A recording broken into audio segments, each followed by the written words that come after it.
Sejam todos muito bem-vindos a mais uma pré-aula, aqui do nosso canal. Eu sou Carlos Alves, presbítero da igreja, e para nós é um motivo de satisfação ter vocês aqui com a gente em mais uma pré-aula da Escola Bíblica Dominical, as lições da Escola Bíblica Dominical, da classe dos adultos, da editora CPAD. Vem com a gente, porque hoje vamos falar sobre o ministério da igreja. E nós já estamos transcorrendo várias lições pertinentes ao tema eclesiologia, e a leitura bíblica em classe desta lição de hoje está em Efésios, capítulo 4, dos versos 11 ao verso de número 16. Então, pausa o vídeo, faz a leitura, depois segue para a pré-aula de hoje. Bem, o texto áureo encontra-se em Efésios 4, versículo 11, e ele mesmo deu uns para apóstolos, outros para profetas, e outros para evangelistas, e outros para doutores e pastores, ou pastores e doutores. A verdade prática, os dois ministeriais foram dados com o objetivo de edificar a igreja e promover a maturidade dos seus membros. E, introduzindo a nossa lição, nós queremos introduzi-la dizendo o seguinte: que todo cristão exerce um ministério sacerdotal que o habilita a ministrar diante de Deus. Nesse sentido, não há diferença entre membros e lideranças, ou seja, todos são sacerdotes do Senhor. Então, Deus nos habilitou, através do sacrifício de Jesus e desse acesso que nós temos ao Senhor, através da adoção por meio de Cristo, Deus nos habilitou a ministrar diante dele. Então, dentro desse sentido, exercendo esse ministério sacerdotal, não há diferença entre a membresia de uma igreja local e a sua liderança. Então, todos são iguais, são sacerdotes diante de Deus, exercendo assim o ministério sacerdotal. Por outro lado, as Escrituras mostram claramente que Deus escolheu determinadas pessoas para funções específicas. É sobre esse viés, sobre esta temática, que nós iremos trabalhar durante essa aula de hoje. Então, esses ministros são chamados por Deus e têm a função de servir a Igreja de Cristo e trabalhar no aperfeiçoamento dos santos. E antes de adentrar no tópico 1, eu quero desde já agradecer a você que tem nos acompanhado durante todo o nosso trabalho aqui, trazendo as pré-aulas, trazendo um comentário bíblico. E eu recebi um comentário recentemente de que as nossas aulas, elas estão servindo também, estão sendo utilizadas de maneira de podcast, estão sendo transmitidas em rádios, e eu fico muito feliz, né? Eu fico muito feliz quando eu recebi essa notícia, porque a nossa voz está ecoando para vários estados e para vários municípios. Então, muito obrigado por você acompanhar o nosso trabalho aqui. Continua comentando, continua participando com a gente e compartilhando as nossas pré-aulas. E é bom saber que estão utilizando aí nosso conteúdo como fosse um podcast. Então, essa é a ideia, de aparecer menos e trazer mais conteúdos, trazer mais respaldo bíblico para o nosso aprendizado. Então, adentrando agora no tópico 1, vai falar sobre o ministério sacerdotal de todo crente. Então, vamos trabalhar um pouquinho mais sobre esse ministério sacerdotal. Bem, o sacerdócio dentro do Antigo Testamento. Então, a evolução do sacerdócio da Antiga Aliança se deu do seguinte: no princípio, quando surgiu a necessidade de se oferecer sacrifícios, os cabeças das famílias eram seus próprios sacerdotes. E aí nós temos exemplo de Adão e Eva com seus filhos. Nós temos exemplos de Jó, né? Jó capítulo 1, versículo 5 também, de Abraão, entre outros, do próprio Noé. Então nós vimos isto na Bíblia, que os cabeças da família eram seus próprios sacerdotes, e isso era repassado para a família, para os seus filhos. tá? No princípio era assim. Na era patriarcal, né? Então a gente fala dessa evolução logo nos primórdios da população e também na era patriarcal, já antecipando esse assunto, encontramos o chefe da família também exercendo essa função, como falamos há pouco acerca de Abraão. Israel, como nação, foi posta como sacerdote para outros povos. E no Monte Sinai, o Senhor limitou a prática sacerdotal à família de Arão e à tribo de Levi. Então a gente vê toda essa evolução chegando até a família de Levi, né, a tribo de Levi e a família de Arão, que passou a exercer de maneira oficial o ofício de sacerdote. Então, a gente vê todo esse respaldo no que concerne ao sacerdócio na antiga aliança. Essa doutrina também foi confirmada no Novo Testamento. Então, o Novo Testamento ela vai apresentar o sacerdócio da antiga aliança como um tipo de Cristo. Então, traz uma tipologia, uma analogia, uma figura de Cristo no que concerne ao sacerdócio. Então, como um tipo de Cristo que operou o derradeiro sacrifício pelos pecados do povo. O sacerdócio antigo, a antiga aliança, apenas escondia ou apaziguava a situação dos pecadores. Cristo vem e vem justamente para limpar o homem de todos os seus pecados e o conduzi-lo ao Senhor. Então, em Cristo operou o derradeiro sacrifício pelos pecados do povo. Não veio para apaziguar apenas, ou para esconder, ou para maquiar. Cristo é o Cordeiro de Deus que tira, que limpa, que extingue os pecados da humanidade. Então, agora, é a igreja que constitui o sacerdócio universal de todos os crentes. Então, quando a gente fala, dentro desse contexto do sacerdócio, né, cristão, do sacerdócio universal, do ministério sacerdotal na nova aliança, isso remete a todos os servos de Deus, genuínos e verdadeiros, que são constituídos sacerdotes de Deus. Ou seja, não precisamos mais de um mediador. Cristo é o nosso mediador diante de Deus. E na antiga aliança, o sacerdote era um ministro do culto. Não trazendo essa ideia ainda do personagem, né, da pessoa do sacerdote na antiga aliança, uma vez que a gente traz essa imagem para um outro viés, que aqui é justamente a tipologia de Cristo e o sacerdócio da igreja. Então, na antiga aliança, o sacerdote ele era o ministro do culto. Na nova aliança, como sacerdotes, nós oferecemos o próprio corpo em sacrifício vivo, santo e agradável a Deus, que é o nosso culto racional. Ok?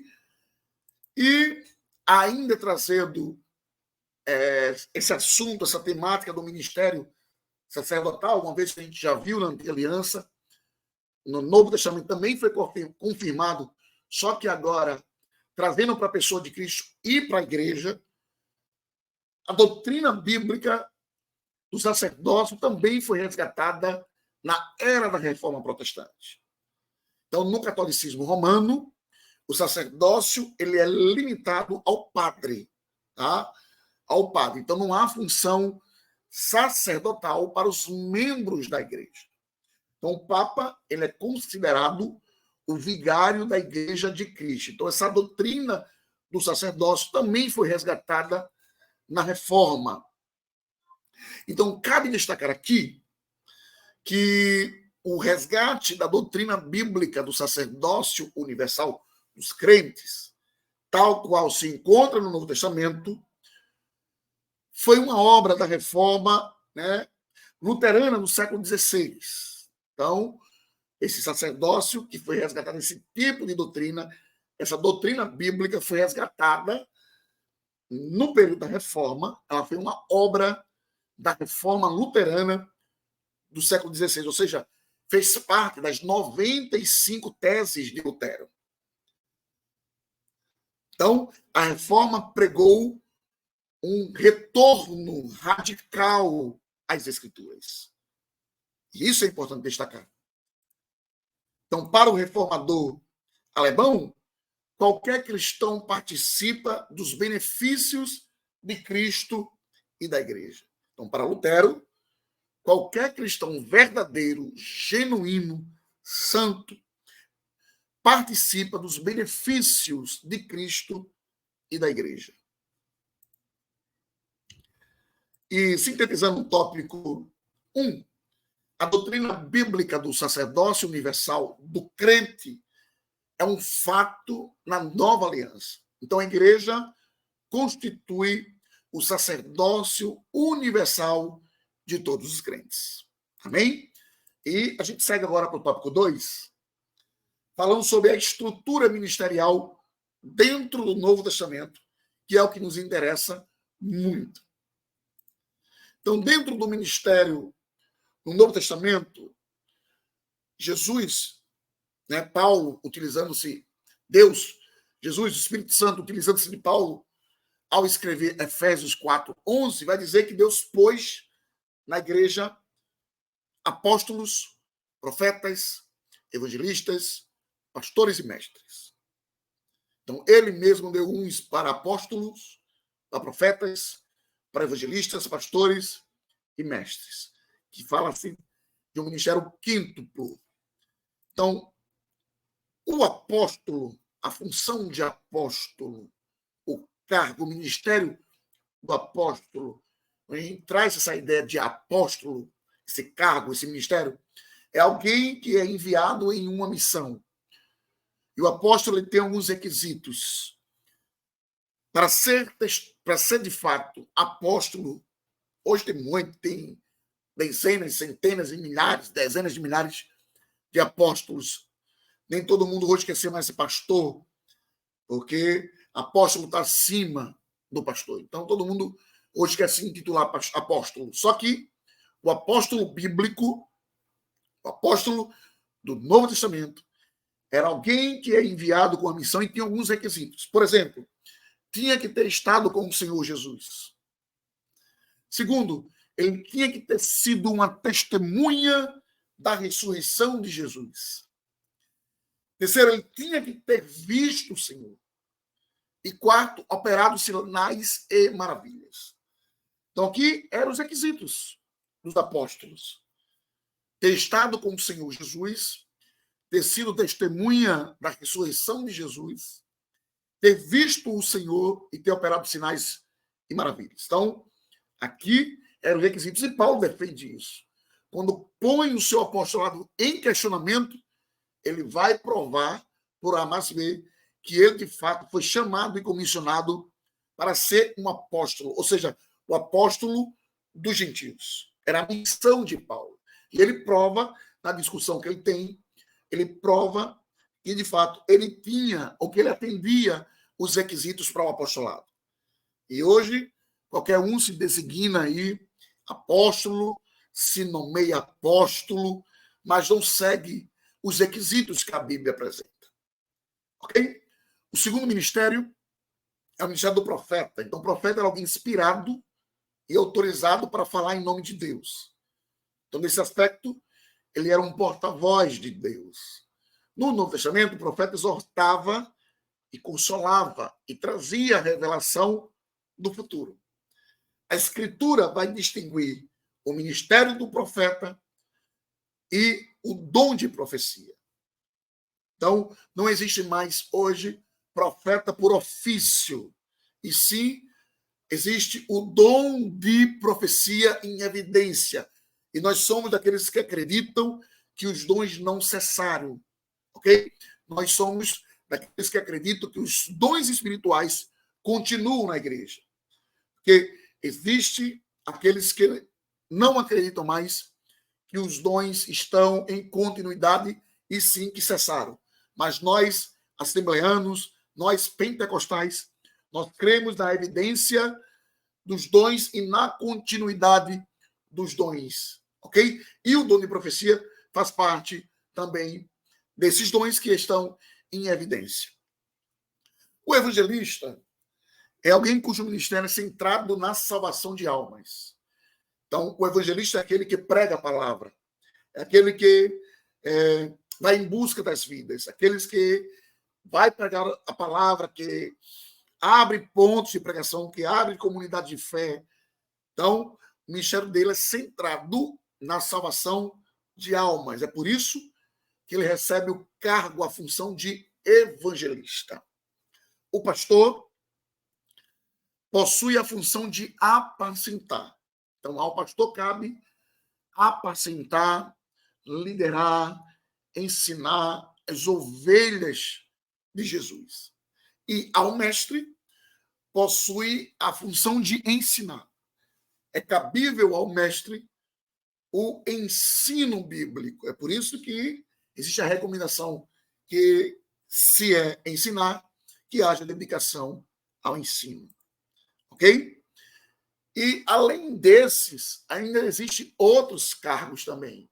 Por exemplo, o serviço dos diáconos e dos presbíteros. Então, o Novo Testamento mostra como o diaconato foi instituído. E ele aparece no sentido de servir. Isso falamos na aula anterior. Então, se você quer conhecer, não ouviu ainda a aula anterior, pausa o vídeo e vai lá na aula número 6, que a gente vai falar um pouco mais sobre a diaconia, o serviço do diaconato. Então, observamos que o diaconato era um serviço dedicado mais à esfera social da igreja. Era aquele que cuida das viúvas, dos órfãos, que serve a igreja. Então, os diáconos foram instituídos justamente para cuidar da parte social da igreja de Jesus. Já os presbíteros, o presbíteros ocorre 66 vezes no texto grego, presbíteros, no Novo Testamento, referindo-se a anciãos que presidiam a igreja. Então, presbítero era alguém que supervisionava, presidia ou exercia alguma função pastoral. Então, presbítero, ele tem esse tipo de consideração. Era alguém que supervisionava, presidia ou ainda exercia alguma função pastoral. Então, sintetizando o tópico 2, Deus pôs na igreja apóstolos, profetas, evangelistas, pastores e mestres. E, por fim, a gente chega agora ao tópico 3, falando sobre a qualificação para o ministério.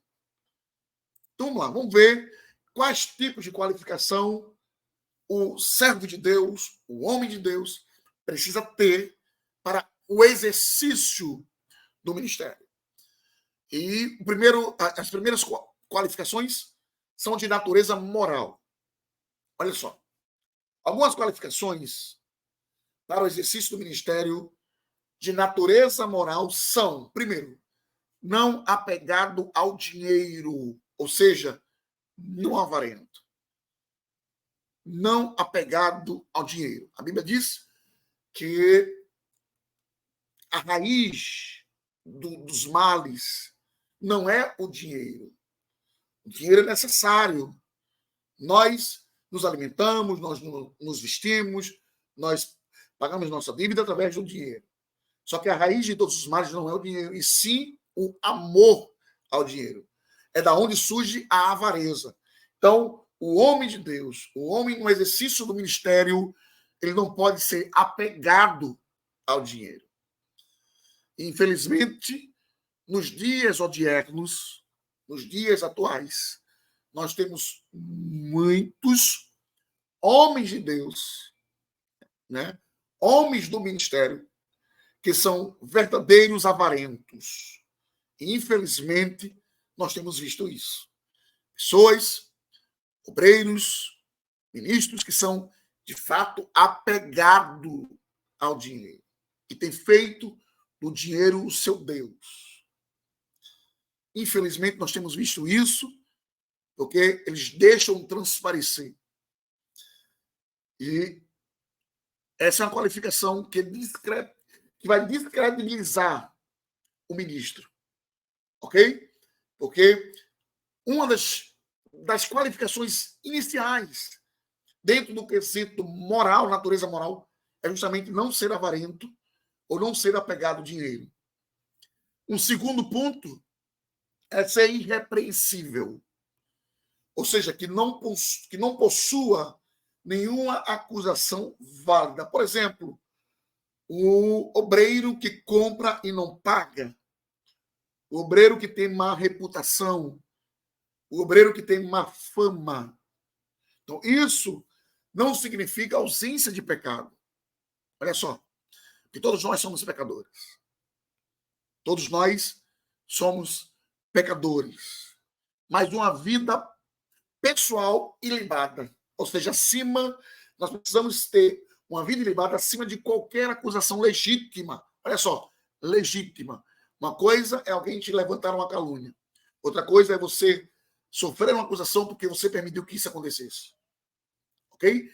E de algum escândalo público. A gente precisa viver o verdadeiro ministro, obreiro, o homem do ministério, que precisa ser repreensível, ou seja, que não possua nenhuma acusação válida.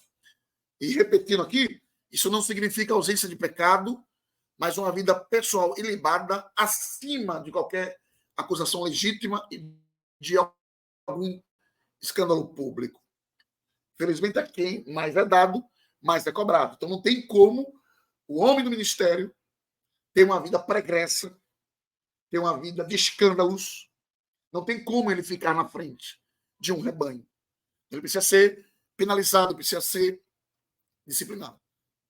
Certo? Então, ser irrepreensível é um dos requisitos morais que qualifica o homem ao ministério.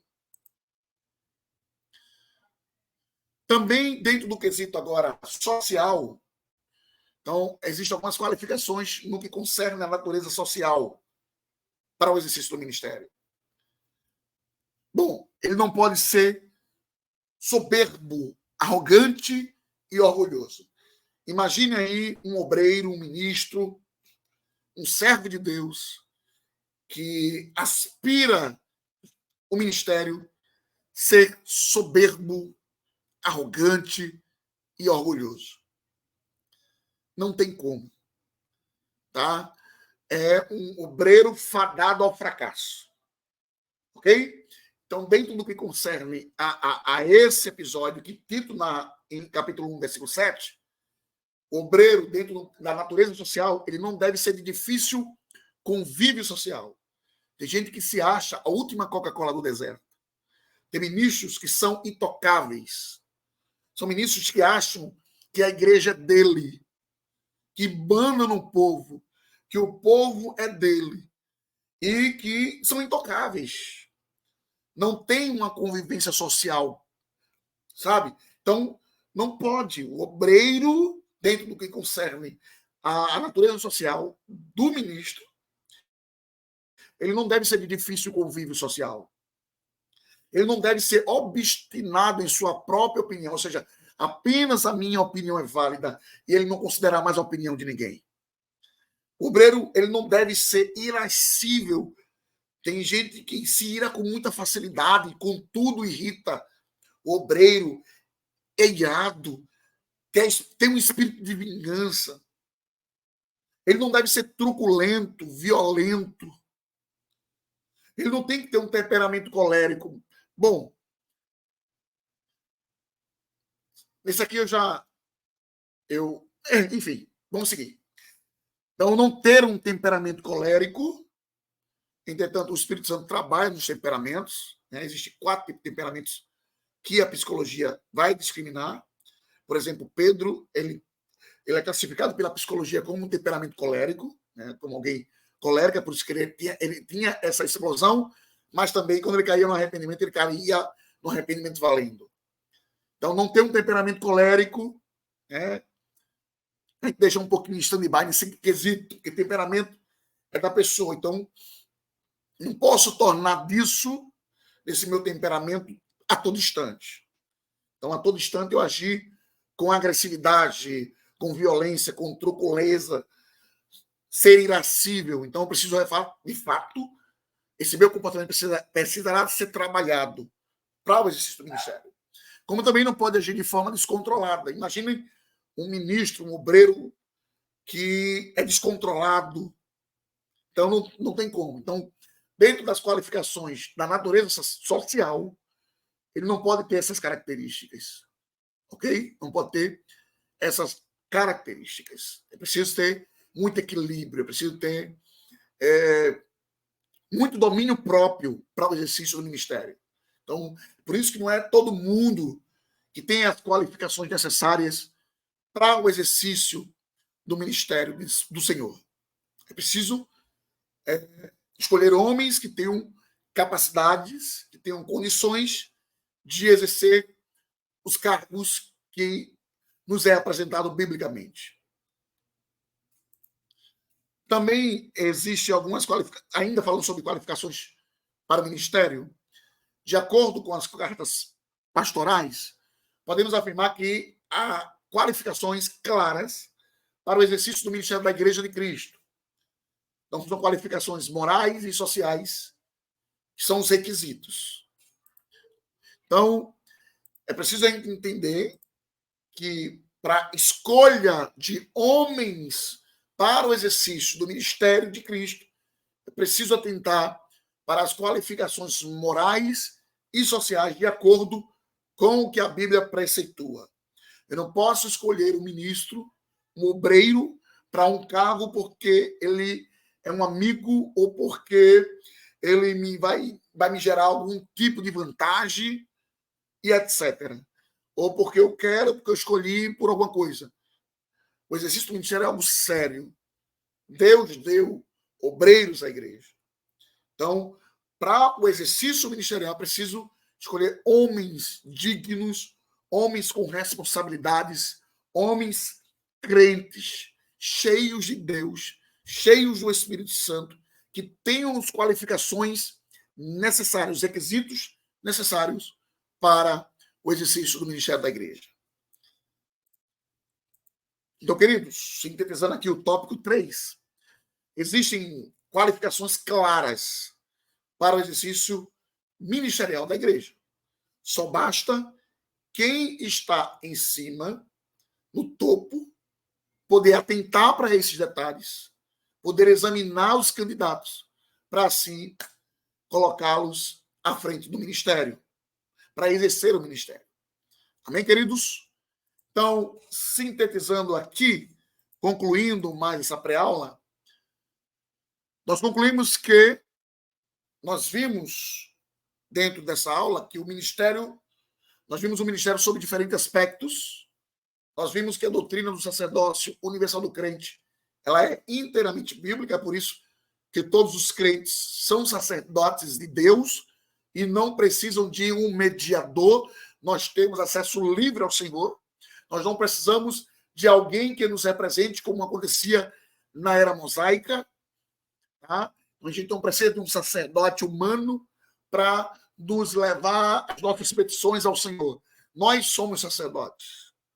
Independente de cargo eclesiástico, nós somos sacerdotes diante de Deus. Então, nós concluímos que todo crente tem um privilégio de apresentar a si mesmo, olha aí, e aos outros diante de Deus, sem a necessidade de mediadores terrenos. E nós concluímos também, vimos, que Deus pôs na igreja alguns, não são todos, né? Alguns para o exercício de determinadas funções específicas. Então, esses ministérios devem ser vistos como dons de Deus à igreja. Então, tem uma célebre frase, nós falamos dela, que diz que Deus não deu pastor à igreja, Deus não deu igreja a pastor, mas Deus deu pastor à igreja.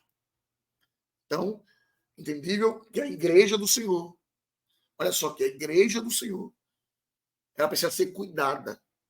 E Deus levanta um pastor para cuidar da igreja. Mas ele não deu a igreja a um pastor. Entende? Então, pastor tem que entender, eu falo pastor por conta da persona, tá? Não me refiro nem a AB, mas o pastor, o líder, quem estiver na frente do rebanho do Senhor precisa entender que o povo é de Deus, ok? O povo é de Deus, o rebanho é de Deus, as ovelhas são de Deus, ok? Então, é preciso entender isso. O povo não é do líder, o povo não é do obreiro, o povo não é do ministro, o povo é de Deus. Então, precisa ser cuidado esse povo para apresentar esse povo diante do Senhor. Então, o líder é aquele que apacenta, que vai cuidar do rebanho do Senhor. Então, queridos, chegamos ao final de mais uma aula. Muito obrigado por você chegar até aqui. Deus te abençoe. Espero que tenha gostado. Na próxima aula, na próxima semana, temos um encontro marcado novamente, onde vamos tratar sobre a disciplina na igreja. Você concorda com a disciplina que as igrejas executam? Você concorda, sim ou não? Qual a tua opinião sobre isso? É importante a tua interação. Você acha que a doutrina bíblica, né, a disciplina, melhor dizendo, que as igrejas estão realizando é bíblica ou não? Ou tem um fundamento lá dos apóstolos da igreja, dos primórdios da igreja romana? Então, isso nós iremos tratar na próxima aula. Então, curte, compartilha, se inscreve no canal, deixa aí o teu comentário, que a tua interação é muito importante para nós. Deus abençoe e até a próxima aula. Fica na paz do Senhor. Amém, queridos? Tchau, tchau.